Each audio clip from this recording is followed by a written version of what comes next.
누인지 걱정 근심 무거운지 우리 주께 맡기세.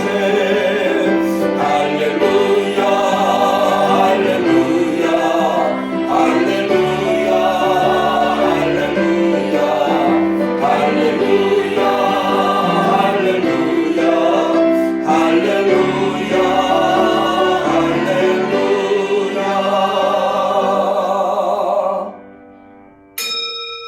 하나님은 영이시니 예배하는 자가 신령과 진정으로 예배할지니라. 아멘.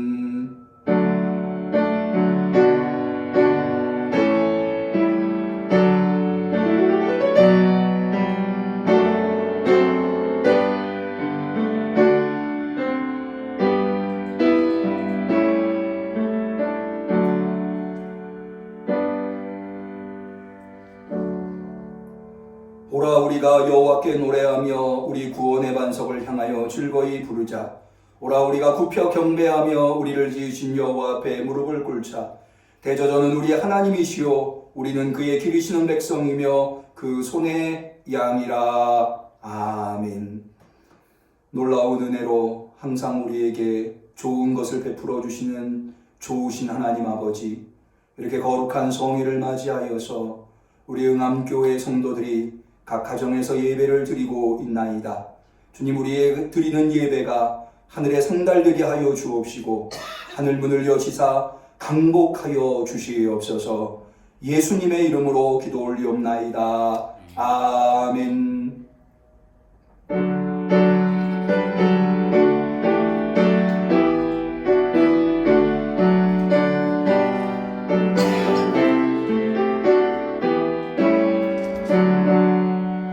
주 하나님 이름을 함께 높이며 대주제께 영광을 돌리오리. 그 능력이 우리를 지켜주시는 주 하나님을 높이 찬양하네.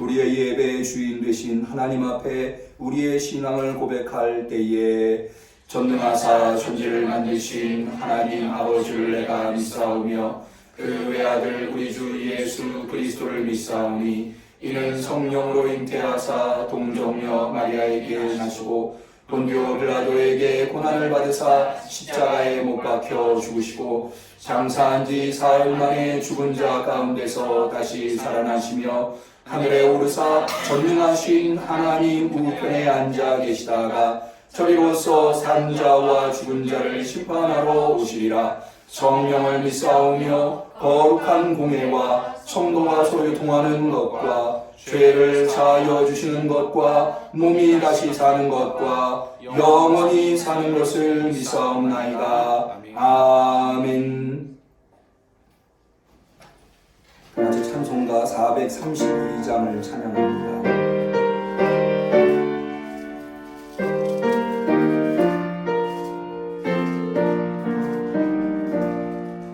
너는 짐 걱정 말아라. 주 너를 지키리.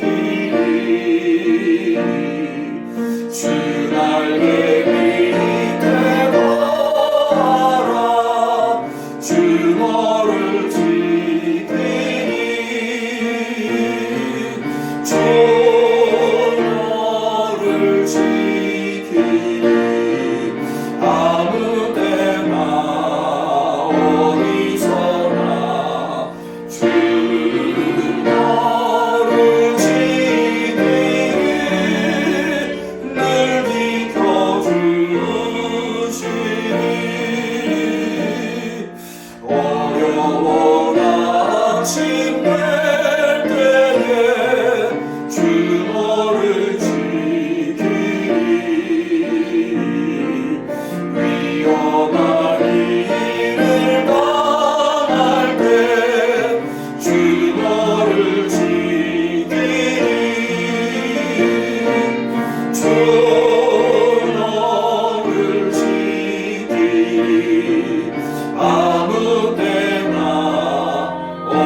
미리 아시고 주어를 지키리 구하는 것을 주시며 주어를 지키리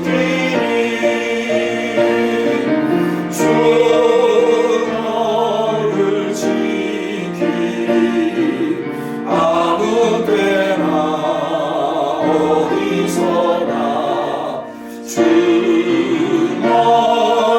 지키리 늘 지켜주시리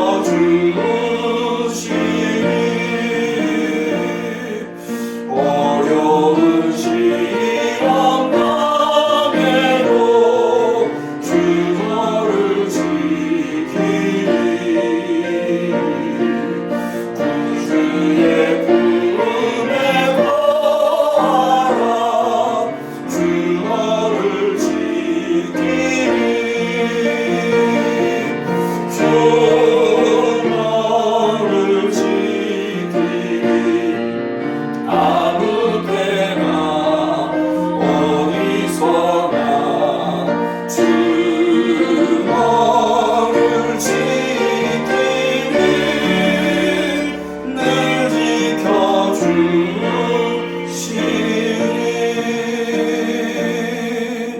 아멘.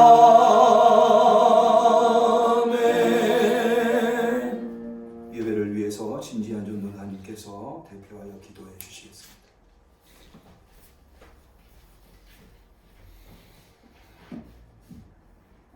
함께 기도하시겠습니다. 자비로우신 하나님, 어렵고 혼란스러운 상황 가운데서 우리 은암교회 성결교회, 은암 성결교회 성도들이 각자의 처소에서 같은 하나님의 이름을 부르게 하시고 또 이렇게 예배하게 하시니 감사를 드립니다. 우리 인간으로서는 전혀 예측하지 못한 상황 때문에 우리가 교회에 모이지 못하지만 하나님을 예배하기를 원하는 우리의 마음은 사그러들지 않을 것을 주님 앞에 고백하고 다짐합니다. 이렇게 생경하고 조금은 낯선 예배의 형식이지만 우리의 간절하고 갈급한 마음을 주님께서 헤아려 주시고 이 예배를 친히 받아 주시옵소서. 상황과 환경 때문에 주님께서 주시는 은혜를 받지 못하는 어리석음을 갖지 않게 하시고 어떤 모습, 어느 장소, 어느 상황이든지 하나님을 예배하고 하나님의 은혜를 경험할 수 있는 모든 은암 성결교회 성도들이 되게 하시기를 주님께서 축복하여 주시옵소서. 현재 나라 사랑으로 인하여서 불안함이 우리 삶에 스며들고 있습니다. 질병의 확산으로 인해 일상의 평온이 깨졌습니다. 서로 사랑하라 하셨지만 우리는 경계심을 품고 사람들을 대하고 있습니다. 낯선 이들은 물론이고 잘 아는 이들과의 친밀한 접촉조차도 꺼리고 있습니다. 바람과 풍랑에 시달리는 제자들에게 난이 두려워하지 말아라 라고 하셨던 그 주님의 음성을 우리에게도 들려주시옵소서. 그리고 이 불안의 풍랑이 잔잔해지게 해주시옵소서. 눈에 보이지 않는 바이러스는 만물의 영장임을 자랑했던 인간의 오만과 허영심을 돌아볼 것을 요구하고 있습니다. 하나님의 은혜 아니면 살 수 없는 우리입니다. 주님, 질병에 시달리고 있는 사람들, 그들을 치유하기 위해 애쓰는 의료진들, 방역을 위해 그리고 감염 차단을 위해 불철주야 수고하고 있는 모든 주님의 종들을 지켜주시옵소서. 감당할 수 있는 능력을 더하여 주시고 해골 골짜기에 불어온 생명이 하늘 군대로 일으켜 세웠던 것처럼 우리를 사로잡고 있는 이 질병의 공포를 몰아내 주시고 다시금 서로가 기쁨과 평화를 나누는 일상이 회복되게 해 주시옵소서. 특별히 우리 은암성결교회 지체들을 주님 기억하여 주시기를 기도합니다. 질병으로 인해 고통이 없도록 주님께서 보호하여 주시옵소서. 또한 마음의 불안함을 주님께서 평안케 하여 주시옵소서. 또한 현 상황으로 인해서 위축되는 경제 활동으로 인해서 어려움 당하는 성도들이 없게 해주시고 또 거리두기로 인해 고립되고 소외되는 성도들이 없도록 주님께서 빛을 밝혀주시기를 원합니다. 무엇보다도 주님의 전에 나오지 못함으로 인해 주님에 대한 열정과 신앙을 잃어버리는 일 없도록 성령님께서 모든 성도님들의 가정에 친히 임하여 주시옵소서.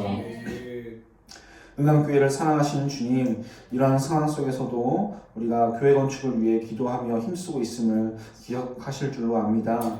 우리가 주님의 때를 기다리며 오랜 시간 기다려온 동안 우리에게 조급함 또는 불안함이 밀려올 때가 있고 때로는 지치고 힘들 때도 있었고 또 앞으로도 있을 것입니다. 그러나 주님이 우리에게 약속하여 주셨으니 그 약속을 굳건히 믿고 주님의 때를 기다리며 매일 주어지는 오늘을 충성스럽게 살아가는 우리 모든 성도들이 될 수 있도록 축복하여 주시옵소서. 그리하여서 주님이 허락하신 그 땅에서 우리가 하나님을 찬양하고 또 주님의 일을 즐거이 감당할 수 있도록 주님 함께하여 주시옵소서. 하나님, 이 예배에 함께하는 모든 이들의 마음과 삶 가운데 역사하여 주실 줄 믿습니다. 이 시간 우리에게 주시는 주님의 말씀으로 우리의 죄된 마음과 굳어진 심령을 깨트려 주실 줄로 믿습니다. 주님 주시는 말씀 안에서 그리고 성령 안에서 하나 되는 우리 교회가 되게 하여 주시옵소서. 모든 찬양과 영광을 올려드리오며 살아계신 예수님의 이름으로 기도드렸습니다. 아멘.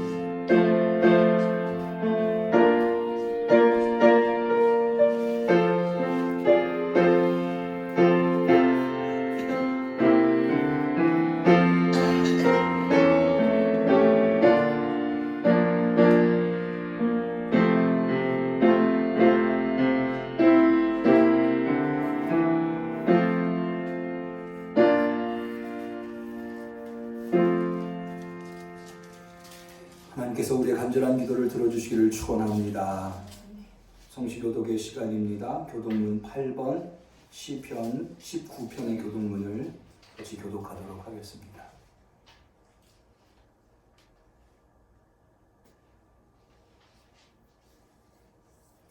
교독문 8번, 시편 19편. 하늘이 하나님의 영광을 선포하고 지상이 그 손으로 하신 일을 나타내는구나. 날은 날에게 말하고 밤은 밤에게 지식을 전하니 언어가 없고 들리는 소리도 없으나 그 소리가 온 땅에 통하고 그 말씀이 세계 끝까지 이르도다. 여호와의 율법은 완전하여 영혼을 소성케 하고 여호와의 증거는 확실하여 모든 한 자로 지혜롭게 하며 여호와의 교훈은 정직하여 마음을 기쁘게 하고 여호와의 계명은 순결하여 눈을 밝게 하도다. 여호와를 경외하는 도는 정결하여 영원까지 이르고 여호와의 규례는 확실하여 다 의로우니 같이 합니다. 금 곧 많은 정금보다 더 사모할 것이며 꿀과 송이꿀보다 더 달도다. 아멘. 하나님의 말씀은 빌립보서 4장 10절에서 13절에 이르는 말씀이 되겠습니다.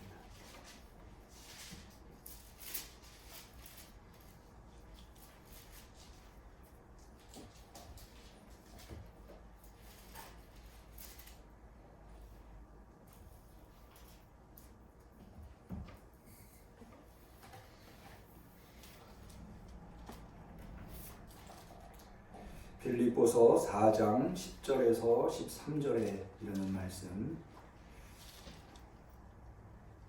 사순절 중 세 번째 주일을 맞이한 우리들에게 하나님께서 어려운 시대를 살아가고 있는 우리 성도들에게 꼭 필요한 말씀으로 주신 하나님의 말씀인 줄로 믿고 우리 같이 빌립보서 4장 10절에서 13절 말씀을 정성껏 봉독하도록 하겠습니다.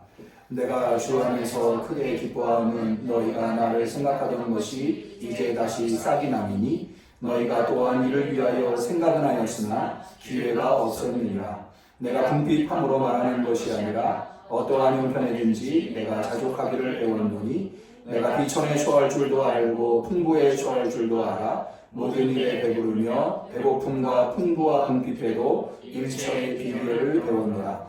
내게 능력 주시는 자 안에서 내가 모든 것을 할 수 있느니라. 아멘. 전례 없는 전염병으로 인해서 우리 응암교회 성도들은 교회에 모이지 못하고 각 가정에서 예배를 드리게 되었습니다. 그래서 우리 성도들의 예배에 조금이나마 보탬이 될 수 있을까 하여 이렇게 동영상을 예배 실황을 동영상으로 제작하여서 보내드리게 되었습니다. 동영상이 잘 녹화되고 있죠? 예.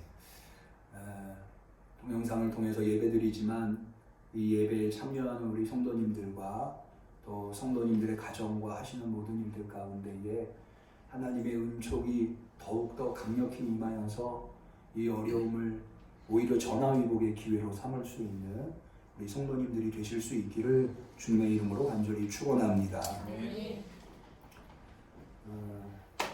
제가 존경하는 철학자 중에 안병욱 교수님이라고 하는 분이 계십니다. 2013년도에 작고하셨는데 1920년 그러니까 일제강점기가 막 시작되어서 평안남도 용강에서 출생하신 분인데 이분은 6.25 이후에 남쪽으로 내려오셔서 우리나라 김태길, 김영석과 함께 우리나라를 대표하는 3대 철학자 중에 한 분이 되셨습니다. 뿐만 아니라 우리나라의 1세대 철학자라고 할 수가 있습니다. 이 안병욱 교수님의 나의 인생론이라고 하는 글을 접하게 되었는데요. 매우 인상적이었습니다. 1920년에 출생하여서 철학자로서 우리나라의 현대사의 굴곡진 시절들을 모두 다 지나온 인물이 어떤 인생관을 가지고 있는가 굉장히 흥미롭게 나의 인생론이라고 하는 것을 살펴보게 되었습니다. 제가 이 안병욱 교수님의 나의 인생론이라고 하는 것을 흥미롭게 보게 된 이유는 요즘 우리가 매우 어려운 시기를 지나고 있는데 이런 어려운 시기에 우리는 어떤 인생관을 가지고 살아야 하는가 굉장히 중요한 것 같아요. 그래서 더욱더 관심을 가지고 이 안병욱 교수님의 나의 인생론이라고 하는 글을 보게 되었습니다. 그래서 잠시 그 안병욱 교수님의 나의 인생론이라고 하는 글을 소개하려고 하는데요. 한번 잘 들어보세요. 나는 인생을 사랑합니다. 아침마다 찬미하는 밝은 태양이 있기 때문입니다. 내가 사랑하는 소중한 식구가 있기 때문입니다.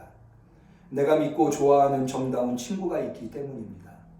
내가 심혈을 기울여 일할 천직이 있기 때문입니다. 하나의 핏줄기로 얽힌 조국과 동포가 있기 때문입니다. 내가 정성을 다해 추구할 진리가 있기 때문입니다. 경건한 마음으로 우러러볼 하나님이 계시기 때문입니다. 그러니까 어려운 시기에 철학자로서 어떤 인생관을 가져야 하는가, 이 안병욱 교수님은 이 짧은 나의 인생론이라고 하는 글 안에 담아두신 듯한데 그의 인생론은 한마디로 얘기하면 방금 들으신 대로 사랑과 감사라고 할 수가 있겠습니다. 나는 인생을 사랑합니다. 나에게 소중한 것들이 여전히 있기 때문에 태양, 식구, 친구, 천직, 조국, 진리 그리고 무엇보다도 하나님이 계시기 때문에 아무리 힘들고 어려운 상황이 되어도 나는 내 인생을 사랑하고 나는 감사한다. 라는 안병욱 교수님의 인생론은 어려운 시대를 살아가고 있는 우리들한테 던져주는 의미가 결코 작지 아니하다 할 수 있겠습니다. 제가 이 안병욱 교수님의 인생론으로 설교를 시작하는 이유는 오늘 우리가 읽은 빌립보서 4장에는 바울의 인생론이 기록되어 있다고 저는 생각을 합니다. 그래서 이 바울의 인생론은 또한 무엇인가? 그걸 통해서 어려운 시대를 살아가고 있는 우리 그리스도인들이, 우리 은암교회 성도들이 우리의 삶을, 우리의 인생을 어떻게 직면해야 하는가, 어떤 태도로 대해야 하는가, 그런 것들을 점검해보는 시간이 된다고 한다면 오히려 이 시간이 우리에게 더할 수 없는 소중한 시간이 될 줄로 압니다. 그래서 오늘 본문을 좀 살펴보게 되었는데요. 먼저 이 본문에 바울이 이야기하는 인생관은 세 가지로 정의를 할 수가 있겠습니다. 무엇보다도 첫 번째는 자족하는 것입니다. 11절에 보면 내가 궁핍으로 말하는 것이 아니라 어떠한 형편이든지 내가 자족하기를 배웠노라. 그러니까 바울의 인생관은 자족하는 인생관이었다라고 하는 거죠. 두 번째는 긍정의 인생관, 할 수 있다라는 인생관입니다. 13절에 보면 내게 능력 주시는 자 안에서 내가 모든 것을 할 수 있느니라. 내가 모든 것을 할 수 있다. 모든 것을 할 수 있다고 하는 긍정과 자신감으로 차 있다고 하는 겁니다. 마지막 세 번째로는 기쁨입니다. 10절에 보면 내가 주 안에서 크게 기뻐함이라고 해서 바울의 인생과는 자족과 긍정과 기쁨이라고 하는 단어로 정리를 해볼 수가 있겠습니다. 이것이 가지고 있는 단어적 의미는 우리가 다 알고 있습니다. 그러나 바울이 어떻게 이런 인생관을 가지고 살아왔는가, 이것을 어떻게 바울의 인생관이라고 말할 수 있는가에 대해서 우리가 알려 한다면 지금 바울이 처해 있는 형편을 우리가 좀 살펴볼 필요가 있습니다. 바울은 어떤 상황에서 자족과 긍정과 기쁨을 말하고 있는가? 어떤 상황에서 말하길래 이것을 그의 인생관이라고 말하고 있는가? 말할 수 있는가? 라고 하는 것입니다. 이것을 통해서 오늘날 같이 어려운 시대를 살아가고 있는 우리 그리스도인들은 어떤 인생관을 가져야 하는가를 점검해 보고자 하는 것입니다. 먼저 바울이 빌립보서 4장 빌립보서를 기록할 당시는 대단히 어려운 상태였다라고 하는 겁니다. 무엇보다도 먼저 바울은 투옥 중에 있었습니다. 감옥 중에 있었습니다. 그것을 빌립보서 1장 12절에서 볼 수 있는데요. 바울은 빌립보서 1장 12절 이하에 이렇게 말합니다. 형제들아, 나의 당한 일이 도리어 복음의 진보가 된 줄을 너희가 알기를 원하노라. 나의 당한 일. 그럼 나의 당한 일이 뭐냐? 이어진 13절에 이러므로 나의 매임이 그리스도 안에서 온 시위대 안과 기타 모든 사람에게 나타났으니, 여기에서 바울이 투옥 중에 있다고 하는 것, 감옥에 갇혀 있다고 하는 것을 알 수가 있죠.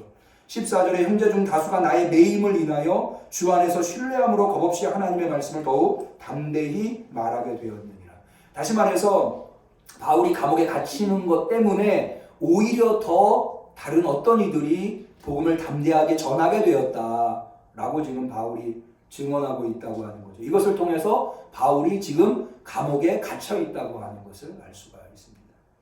이 바울이 감옥에 갇혀 있다고 하는 것은 오늘날 현대인들이 감옥에 갇힌 것과는 차원이 다릅니다. 왜냐하면 고대 사람들은 목숨보다도 귀하게 여겼던 것이 무엇인가 하면 명예예요. 자신의 명예. 그 명예를 잃으니 차라리 목숨을 던져버리겠다고 하는 것이 고대 사람들이 가지고 있었던 생각이었습니다. 그런데 그 명예 중에서 가장 치명적인, 명예의 치명적인 손상을 가져오는 것 중에 하나가 뭐냐면 옥에 갇히는 거였습니다. 왜냐하면 감옥은 일반적으로 누가 갑니까? 죄인들이 가는 거죠. 범죄한 자들이 가는 겁니다.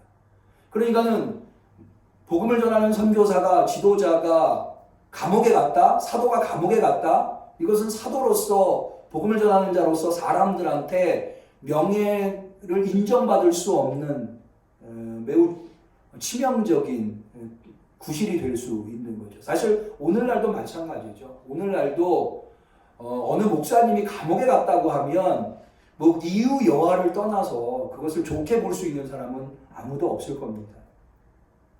바울은 지금은 투옥 상태에서 빌립보서를 쓰고 있다는 거죠. 뿐만 아니라 바울에게 또 다른 어려움이 있었는데 그것이 바로 빌립보서 2장 25절 이하에 나오는데 거기 보면 이렇게 기록되어 있습니다. 그러나 에바브로디도를 너희에게 보내는 것이 필요한 줄로 생각하노니 그는 나의 형제요 함께 수고하고 함께 군사된 자요 너희 사자로 나의 쓸 것을 돕는 자라. 그가 너희 무리를 간절히 사모하고 자기 병든 것을 너희가 들은 줄을 알고 심히 근심한지라. 무슨 내용입니까? 에바브로디도라고 하는 사람이 감옥에 갇혀있는 바울 곁에서 바울을 돕고 있는 사람이었다는 거예요. 그런데 그 에바브로디도가 병에 걸린 거예요.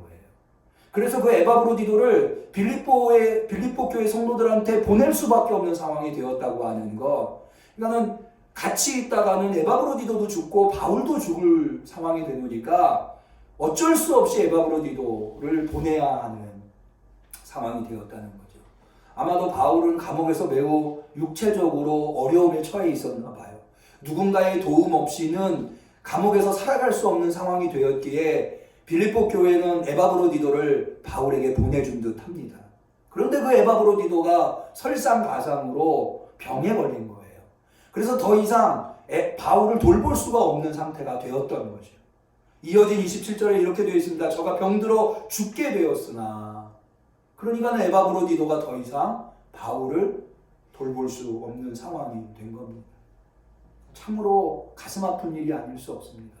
자신을 도우러 빌립보 교회 성도들의 환송을 받아 바울의 감옥에 찾아온 에바브로디도.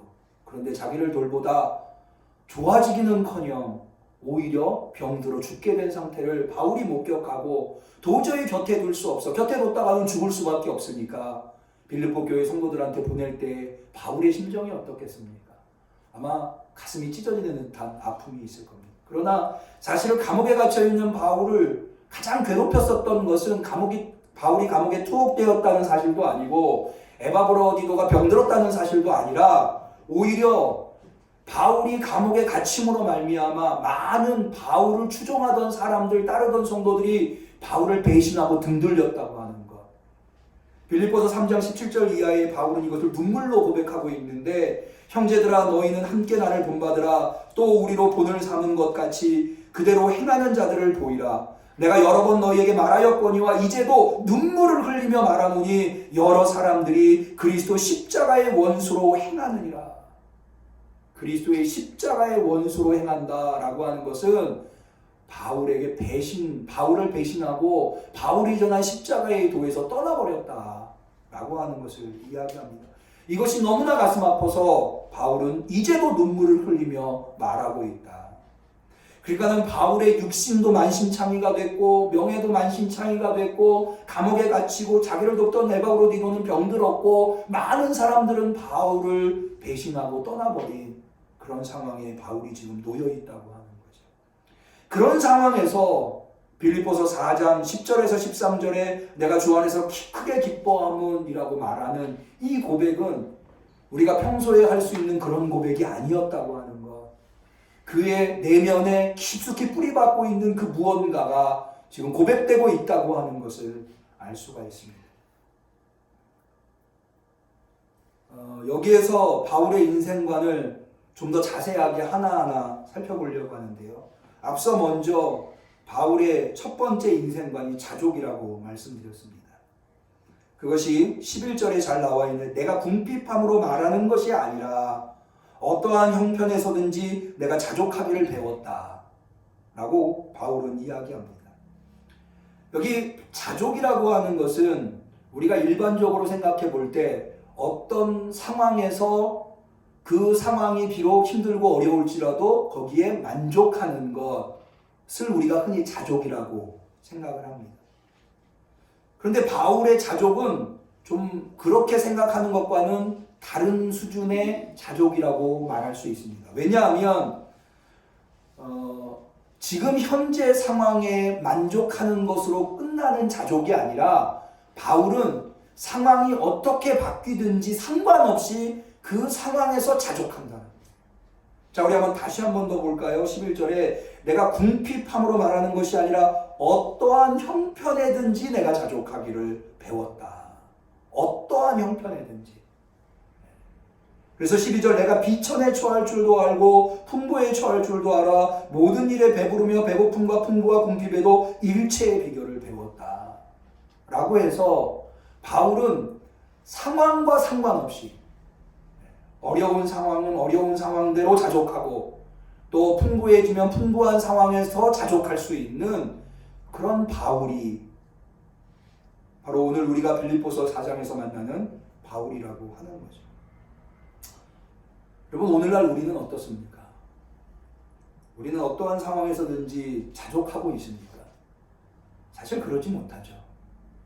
오늘날 현대인들은 상황이 조금만 어려워져도 불평하고 불만하고 만족할 줄 모르는 것이 어떻게 보면 현대인들이 불행을 떨치지 못하는 가장 근본적인 이유가 아닐까. 자족하지 못하는. 사실 최초의 범죄가 이 만족하지 못하는 것에서부터, 그러니까는 에덴 동산에 아담과 하와가 선악과를 따먹은 것, 에덴 동산에 얼마나 많은 실과가 있었습니까? 그럼에도 불구하고 아담과 하와는 그것만으로 만족하지 못하고 하나님이 금지시킨 선악을 알게 하는 나무의 실과를 따먹음으로, 다시 말해서 자신에게 주어진 상황에 만족하지 못함으로 범죄를 하게 되었고 불행에 이르게 되었다고 하는 겁니다. 어떤 분은 또 이렇게 얘기할지 모르겠어요. 자족하는 것보다 뭔가 불만을 가지고 살아가야 그 사람이 성장하고 노력함으로 말미암아 무언가를 이룰 수 있다. 다 만족한다면 그 사람이 노력하겠느냐?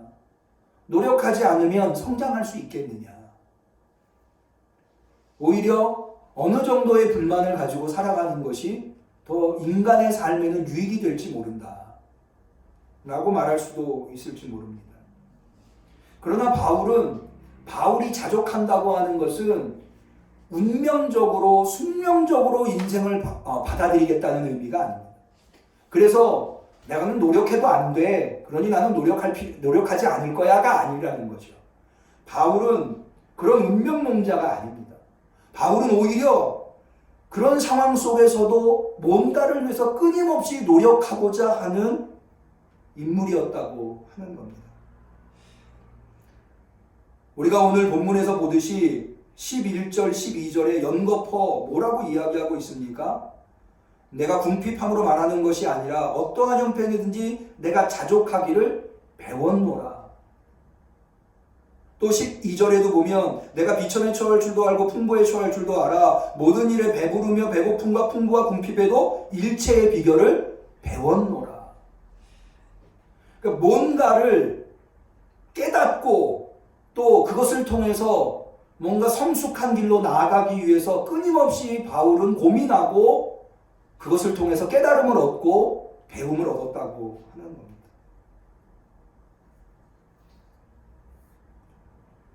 오늘날 우리가 코로나로 인해서 매우 어려움에 처해 있습니다. 많은 사람들이 중국을 원망하고 정부를 원망하고 신천지를 원망하고 합니다. 그런데요, 그거는 바울이 빌립보서 4장에서 보여주는 태도가 아닙니다. 어떻게 하면 이 어려운 상황에서 우리에게 맡겨주신 사명을 잘 감당할 수 있을까? 고민하고 배우는 것, 그것이 바로 우리가 이 어려운 상황에서 해야 할 몫이라고 합니다. 어떻게 하면 내가 신앙인으로서 이 어려운 상황에서 신앙을 잃어버리지 않고 하나님을 더 붙들고 하나님 앞에 더 나아가고 하나님이 맡겨주신 사명을 더 잘 감당할 수 있을까? 그 방법을 찾아보고 그것을 위해서 노력하고 그것을 위해서 최선을 다하는 것, 그것이 바로 바울이 빌립보서 4장에서 보여주고 있는 자족하기를 배웠다고 하는 것에서 우리가 발견해 볼 수 있는 그리스도인들의 태도라고 할 것입니다. 모쪼록 우리 응암교회 성도들은 상황이 어려우면 어려울수록 더 지혜로워지실 수 있기를 축원합니다. 그래서 아무리 어려운 상황에서도 내가 반드시 해야만 하는 이 사명, 그 사명을 포기하거나 놓쳐버리는 것이 아니라 그 어려운 상황에서도 그 사명을 오히려 더 잘 감당할 수 있는 길을 열어볼 수 있는, 열어갈 수 있는 우리 응암교회 성도님들이 되시기를 축원합니다. 바울이 본문에서 보여주는 두 번째 인생관은 긍정적 태도입니다. 긍정입니다. 앞서 말씀드린 대로 13절에 내게 능력 주시는 자 안에서 내가 모든 것을 할 수 있느니라. 할 수 있다, 할 수 없다가 아니에요. 상황이 어렵기 때문에 할 수 없다가 아니에요. 할 수 있답니다. 그러면 이렇게 상황이 어려워졌음에도 불구하고 어떻게 바울은 할 수 있다고 이야기하고 있습니까? 고백하고 있습니까? 그런 인생관을 가질 수 있습니까? 그것은 바로 하나님의 도우심을 신뢰하기 때문입니다. 내게 능력 주시는 자 안에서 내가 모든 것을 할 수 있습니다.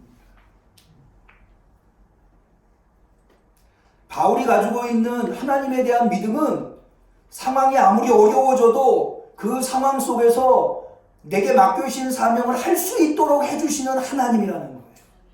믿으시기를 축원합니다. 여기에서 베풀어 주시는 하나님의 능력 주시는 자라고 할 때에 그 하나님이 베푸시는 능력은 무엇입니까? 물론 이런저런 능력을 하나님이 우리에게 주십니다.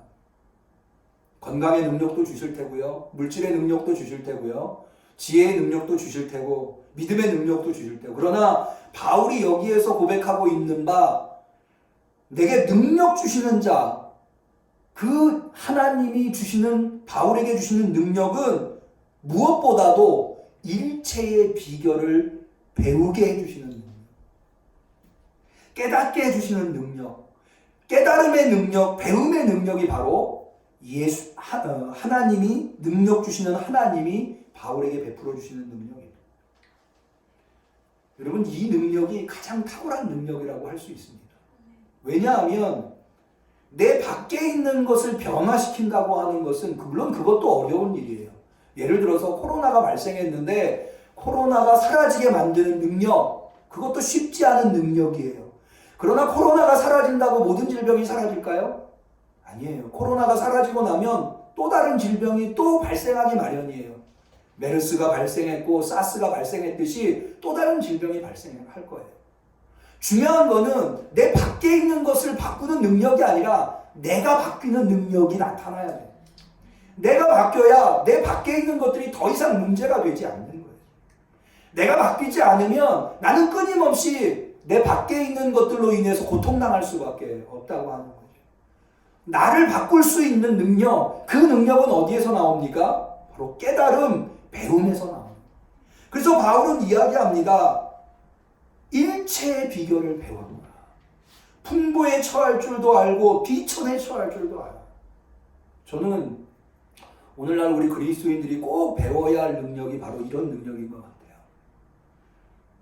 세상 사람들은요, 가난한 사람이 어느 날 부자가 되면 부자로서의 삶을 배우지 못해서 사람이 바뀌거나 혹은 그로 말미암아 인생이 만신창이가 되는 경우를 자주 발견해 봅니다.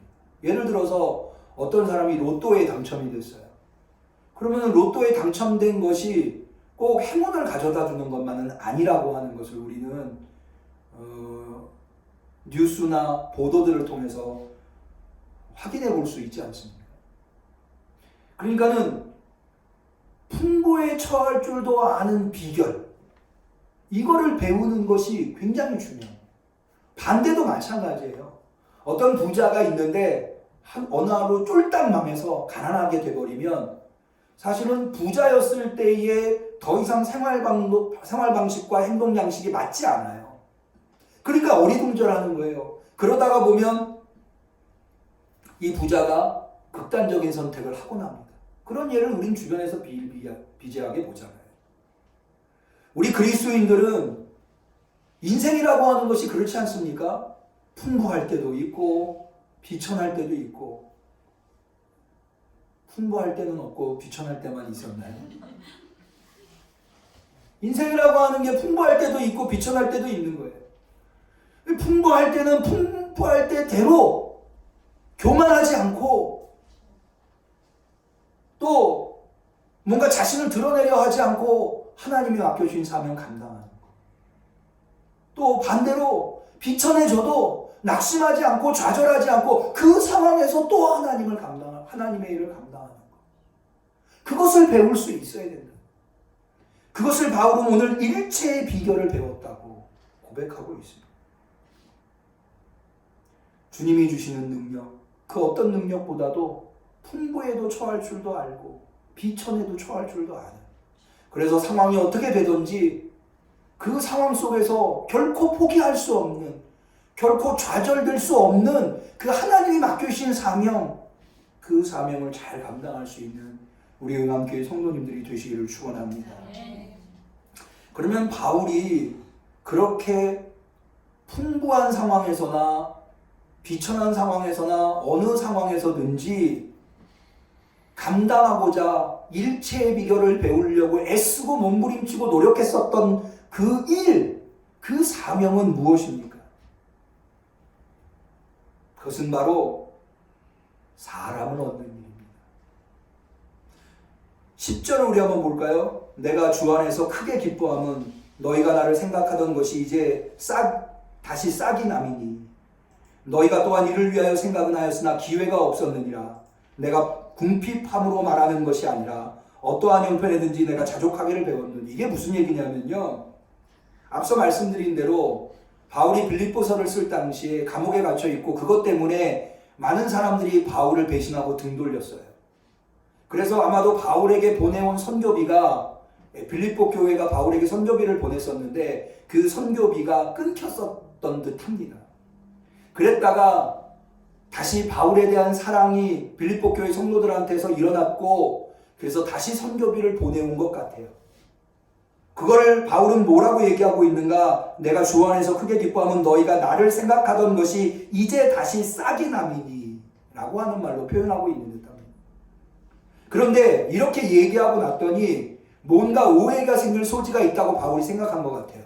아, 바울이라고 하는 사람이 돈을 좋아해가지고 선교비 오니까는 좋아가지고 이렇게 나 너무 기쁘다 이러고 편지를 썼나 보다 라는 생각을 성도들이, 빌립보 교회 성도들이 할까봐 바울이 하는 얘기가 뭐냐 하면 내가 궁핍함으로 말하는 것이 아니다 라는 이야기를 하고 있는 거예요. 그러니까는 바울에게 중요한 것은 선교비가 왔다고 하는 것보다 더 빌립보 교회 성도들이 바울을 다시 사랑하게 되었다, 생각하게 되었다. 그러니까 오해하지 말아야 할 것은 바울이 지금 기쁘다라고 이야기하는 것은 빌립보 교회 성도들이 돈을 보내줬기 때문에 기쁜 것이 아니라 그것을 통해서 뭘 알게 됐느냐? 바울에게로 사람들이 다시 돌아오게 되었다 라고 하는 것을 알게 되었기 때문에 그것 때문에 기쁘다 라고 하는 것. 그것을 설명하기 위해서 그 다음에 자족하기를 배웠다고 말하며 풍부에 처할 줄도 알고 빌천에 처할 줄도 안다고 말하며 내게 능력 주시는 자 안에서 내가 모든 것을 할 수 있다고 말하는 거예요. 여전히 감옥에 갇혀 있고 에바브로디도는 병들어서 떠나 있고 아직도 많은 사람들이 바울을 배신하고 있지만 그러나 배신했던 사람들이 돌아옴으로 말미암아 바울이 기쁨을 얻게 되었다라고 하는 것. 바울은 물질을 얻어서 기쁜 것이 아니라 사람을 얻어서 기쁘게 되었다고 하는 것. 다시 말해서 복음으로 사람들이 돌아오는 것을 기뻐하는 바울이었다라고 하는 것. 바울은 이 복음으로 사람을 돌아오게 하는 이 일, 쉽게 얘기해서 전도하는 일, 이 일만 이루어진다면 이것이 나에게는 가장 큰 기쁨이라고 빌립보서 1장 12절 이하에 이야기하고 있습니다. 거기 보면 이런 내용이 나와요. 형제들아 나의 당한 일이 도리어 복음의 진보가 된 줄을 너희가 알기를 원하노라. 이러므로 나의 매임이 그리스도 안에서 온 시위대 안과 기타 모든 사람에게 나타났으니 형제 중 다수가 나의 매임을 인하여 주 안에서 신뢰함으로 겁없이 하나님의 말씀을 더욱 담대히 말하게 되었느니라. 바울이 감옥에 갇힘으로 말미암아 많은 사람들이 복음을 전하는데 그들 중에 어떤 사람들이 있었는가 하면 어떤 이들은 투기와 분쟁으로 어떤 이들은 착한 뜻으로 그리스도를 전파하나니 이들은 내가 복음을 변명하기 위하여 세움을 받은 줄 알고 사랑으로 하나. 그런 사람들이 있다. 바울을 사랑해서 바울 대신해서 바울이 전하던 복음을 전하는 사람들이 있는가 하면 바울과 경쟁하듯 마치 바울이 이때까지 전도를 잘하는 사람이었는데 이제 감옥에 갇혔으니까 내가 바울의 빈자리를 내가 메꿔서 내가 명성을 얻어야 되겠다 이렇게 투기하는 마음으로 복음을 전하는 사람들이 있었다라는 거예요. 그런데 바울은 뭐라고 이야기하는가 하면 18절에 그러면 무엇이며 외모로 하나 참으로 하나 바울과 경쟁하면서 복음을 전하는 사람이든지 바울을 사랑해서 바울 대신에 내가 복음을 전하려고 하는 사람이든지 상관없이 무엇이뇨 외모로 하나 참으로 하나 무슨 방도로 하든지 전파되는 것은 그리스도니 이로써 내가 기뻐하고 또 기뻐하리라. 바울이 가장 기뻐하는 건 뭐냐? 복음이 전파되는 것. 자신이 감옥에 갇히는 것 그것 때문에 많은 사람들이 복음을 전하는데 누구는 바울을 시기해서 복음을 전하고 누구는 바울을 사랑해서 복음을 전하고 그러면 그래도 상관없다는 거예요. 복음만 전파될 수 있다고 한다. 그러니까 바울은요 명성을 얻는 것, 물질을 얻는 것보다 가장 중요한 것을 사람을 얻는 것, 복음을 전함으로 말미암아 그 사람들이 구원받게끔 하는 것, 그것이 바로 바울의 그 비천에서도 비천할 때도 해야 할 일이고 풍부할 때도 해야 할 일. 그래서 내게 능력 주시는 자 안에서 내가 모든 것을 할 수 있는 여기 모든 것이라고 하는 것은 바로 사람들에게 복음을 전하는 것입니다. 이 모든 것이라고 하는 것이 12절에도 한 번 더 나오는데요. 내가 비천에 처할 줄도 알고 풍부에 처할 줄도 알아 모든 일에 배부르며 배고픔과 풍부와 궁핍에도 일체의 비결을 배웠다 라고 해서 바울에게 전도는 모든 것 모든 일이었다라는 거예요. 바울뿐만이 아닙니다. 예수님이 바로 그러한 삶을 사셨습니다. 예수님은 제자들한테 이렇게 말씀하십니다. 예수께서 이르시되 건강한 자에게는 의원이 쓸데없고 병든 자에게라 쓸데있노라. 내가 의인을 부르러 온 것이 아니라 죄인을 부르러 왔노라. 예수님께서 죄로 말미암아 멸망에 이르는 사람들을 구원으로 인도하는 것, 그것을 위해서 오셨다는 거예요. 한 번은 제자들이 복음 전도를 위해서 나아갔을 때 귀신이 떠나가고 병자가 낫고, 그래서 돌아와서 우리가 세상에 복음을 전하러 나갔더니 이런 어마어마한 일들이 일어났습니다. 예수님한테 돌아와서 보고했을 때 예수님이 이렇게 말씀하십니다. 귀신들이 너희에게 항복하는 것으로 기뻐하지 말고 너희 이름이 하늘에 기록된 것으로 기뻐하라 하시니라. 무엇입니까? 내게서 뭔가 능력이 나와서 귀신이 떠나가고 질병이 낫고 이런 것이 우리의 기쁨이 아니라, 물론 그것도 기쁨이지만 우리의 참된 기쁨은 무엇이 되어야 하느냐? 멸망받을 사람들의 이름이 생명책에 기록되는 것, 그것이 우리의 참된 기쁨이 되어야 된다고 하는 겁니다.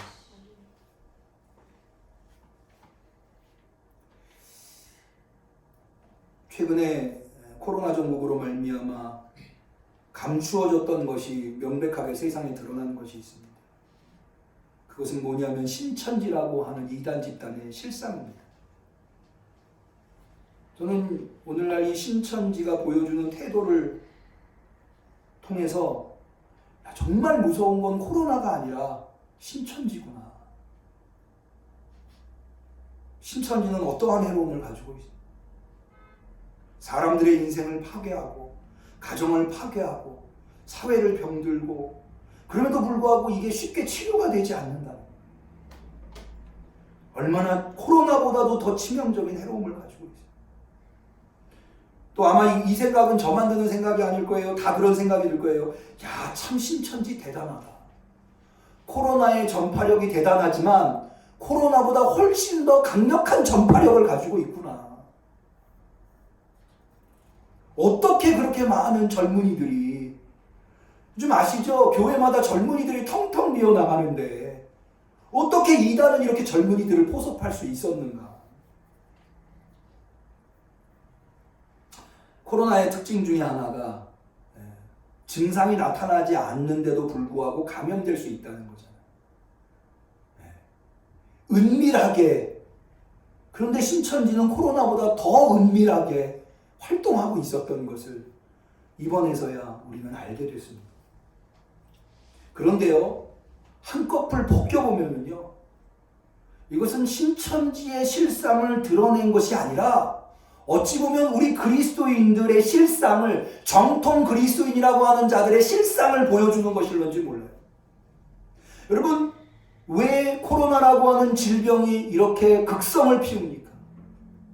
사회가 건강하지 못하기 때문에. 여러분, 이 이단이라고 하는 신천지가 왜 이렇게 이 나라의 극성을 피웁니까? 교회와 성도들이 건강하지 못하니까. 교회가 교회답지 못하고 성도가 성도답지 못하고, 바로 그 건강하지 못한 신앙과 건강하지 못한 성도들과 교회의 이 질병을 먹고 살아가는 것이 이단들이거든요. 이단이 이렇게 창궐하다고 하는 것은 그만큼 한국교회가 각성해야 하는, 하나님이 그것을 드러내 보여주시는 것이 아닌가. 또 한 가지는 교회가 이 사회에 대해서 어떤 역할을 했는가. 예수님께서는 너희는 세상의 빛이라 소금이라 말씀하셨는데 우리는 정말 그 사명을 감당하고 있었는가.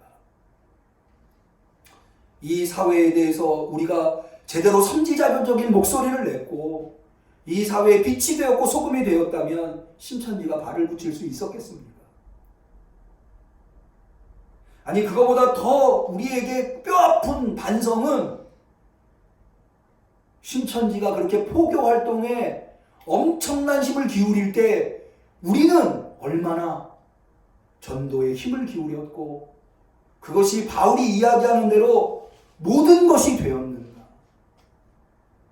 우리가 그것에 소홀할 때에 신천지는 그 소홀함을 타서 이렇게 포교 활동으로 뻗어나간 것이 아닌가. 다시 말해서 신천지의 그 비밀이 드러나는 것은 우리 정통 그리스도인이라고 주장하고 있고 그것을 내세우고 있는 교회와 성도들의 치부가 드러나고 있는 모습이 아닌가 라는 생각을 해보게 되었습니다. 말씀을 맺고자 합니다.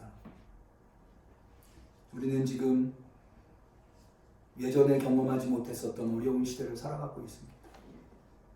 이 어려운 시대에 우리 그리스도인들만이라도, 아니 우리 응암교회 성도들만이라도 복음에 입각한 인생관을 가지고 하나님 앞에서 부끄러움 없는 삶을, 그래서 풍부에 처할 줄도 알고 빈곤에 처할 줄도 아는 그러한 상황 속에서도 하나님께 감사하며 하나님께 영광 올려드리며 예배드릴 수 있는 자족하는 신앙인으로, 그러나 자족으로 끝나는 것이 아니라 내게 능력 주시는 자 안에서 내가 모든 것을 할 수 있느니라라고 하는 긍정의 신앙으로, 더 나아가서 우리의 가슴 아픈 부족한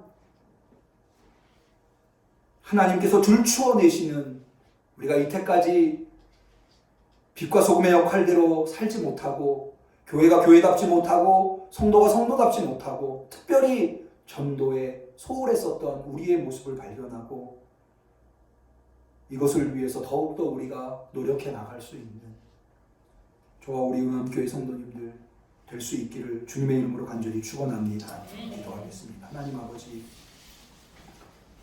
오늘 우리에게 말씀을 통하여서 이 어려운 시대를 어떻게 살아가야 하는가를 깨달아 알게 하시니 감사합니다. 주님, 어렵다고 불평하고 불만하고만 있을 것이 아니라 어려움 속에서도 내게 능력 주시는 자 안에서 내가 모든 것을 할 수 있느니라. 주님, 이 바울의 인생관을 우리가 배워 이 어려움을 극복하고 우리가 잃어버렸던 정통 신앙과 건강한 신앙, 그리고 우리에게 우리에게 맡겨주신 전도의 사명을 잘 감당할 수 있는 우리 응암교회 성도들이 다 되게 하여 주시옵소서. 예수님의 이름으로 기도 올리옵나이다. 아멘. 우리는 감사하는 마음으로 이 예물을 드립니다.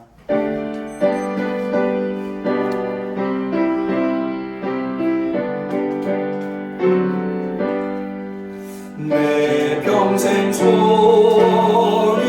없는 주의 일하다가 이 세상 이별하는 날 주 앞에 가리라. 아멘. 만복의 근원이신 여호와 아버지 하나님, 오늘 이렇게 어려운 상황 속에서도 주 앞에 예배케 하여 주신 은혜 참으로 감사를 드립니다. 아무리 상황이 어렵고 힘들어도 내게 능력 주시는 자는 하나님이심을 믿습니다. 그 믿음을 갖고 감사함으로 주 앞에 귀한 예물 드린 손길들 축복하여 주시옵시사. 저들이 손으로 하는 일마다 하나님의 영광이 나타나게 하여 주시옵시고, 질병이 사라지게 하여 주시옵시고, 이단이 사라지게 하여 주시옵시고, 복음으로 인도되는 사람들이 하늘의 별과 같이 많아질 수 있게 하여 주시옵소서. 물질적인 어려움으로 고통당하고 있는 많은 사람들을 위로하여 주시옵시되, 특별히 아버지 하나님, 우리 응암교회에 속해 있는 성도들의 가정과 생업을 축복하여 주시옵시사.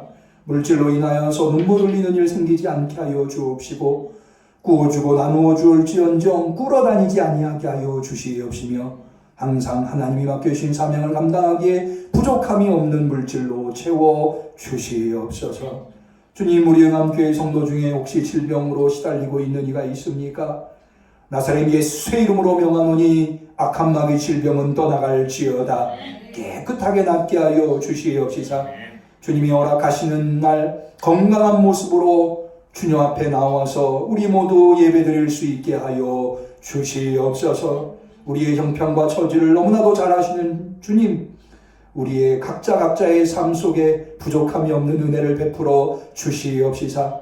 내게 능력 주시는 자 안에서 내가 모든 것을 할 수 있느니라 날마다 간증하고 고백할 수 있는 우리 성도들이 다 되게 하여 주시옵소서. 간절히 축복하옵고 예수님의 이름으로 감사하며 기도 올리옵나이다. 아멘.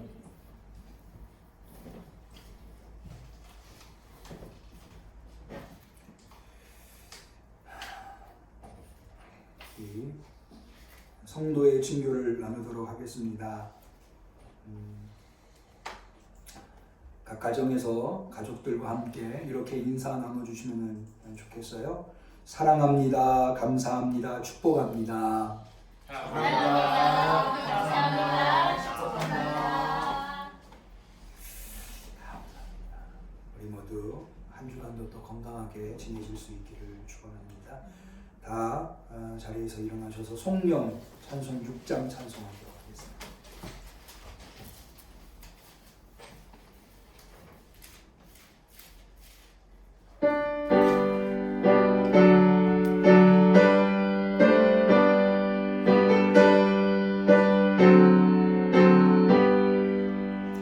찬양 성부 성자 성령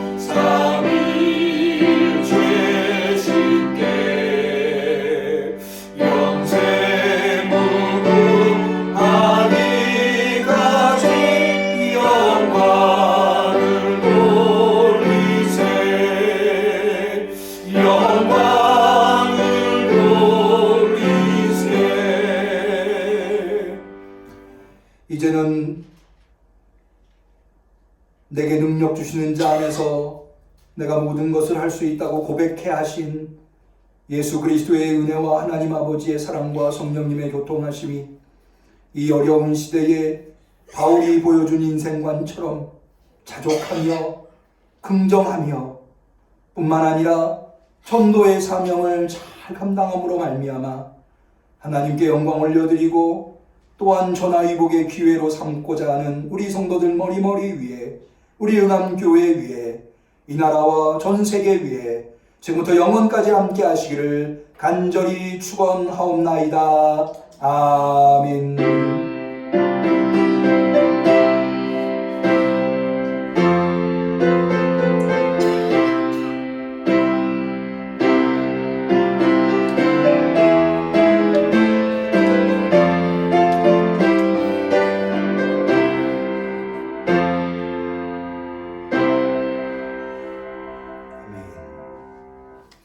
예배를 모두 마치겠습니다.